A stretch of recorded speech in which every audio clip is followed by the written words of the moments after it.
What's up, Internet? Hey, guys. Dan and Phil here, and we have something very exciting to announce. We're taking part in the Stand Up to Cancer 1,000 Hours campaign, where the internet is banding together to raise money for cancer research. We recently released the official film of our live stage show, The Amazing Tour Is Not on Fire, and as lots of you now know, the show ends with us performing a musical number together. Yes. That's right, it is an original song that we wrote called The Internet Is Here.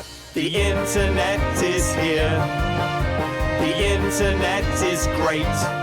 Loads of you have been saying that you love it and how you wish you could listen to it again. Well, we have decided to release a real studio recording of our song as a charity single for Stand Up to Cancer. It is available to download right now from Now. iTunes and Google Play. The links are down in the description, or you can just search The Internet Is Here, Dan and Phil. And all profits from the sale of the single will go to Cancer Research UK to help develop life-saving treatments. It is a fact that 1 in 2 people in the UK will be diagnosed with cancer in their lifetime. We want to do everything we can to beat it, and we want you to help too. This is such an important cause and we really want you to get involved, so please buy the song, Yes. tell everyone you know, and you can join us in raising money to help beat cancer sooner. So to anyone that hasn't seen the show, what is the song about, Dan? Well, our stage show is about what would happen if Phil microwaved his laptop and everything from our YouTube videos became real. Bad And things. So we get warped into this like weird dimension where the internet doesn't exist and we have to work out how to exist. Yeah. But then at the end, Spoiler. we magically get the internet back. So this Yay. song is a celebration basically of the fact that we're giant nerds and we realise that we couldn't live without the internet. So very relatable for everybody Definitely. watching this is what I'm saying.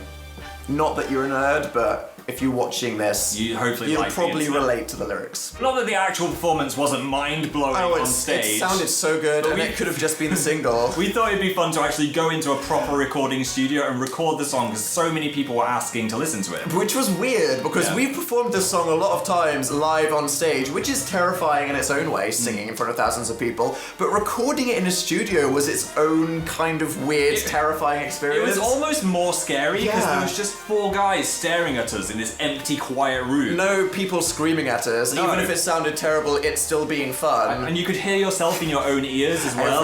There was no horrifying. auto-tune. I No. was like, please layer on the auto-tune. And they were like, no, you have to actually sing it. So it was terrifying and weird. And fun. But we did it. So the official music video of this single is footage of us performing it live on stage, mixed with us recording it in the studio, and a Yep. bunch of other sweet memories. We may have had a little dance along in the studio as well. I mean- help me get me in the zone. We couldn't bust out the full routine because we had headphones on, but Yeah. I think it looks like we had fun. Yeah. Even if we were terrified. You can see it in my eyes, I'm slightly scared. The first Dan and Phil music video, what a weird idea. Hey, it's all for a good cause.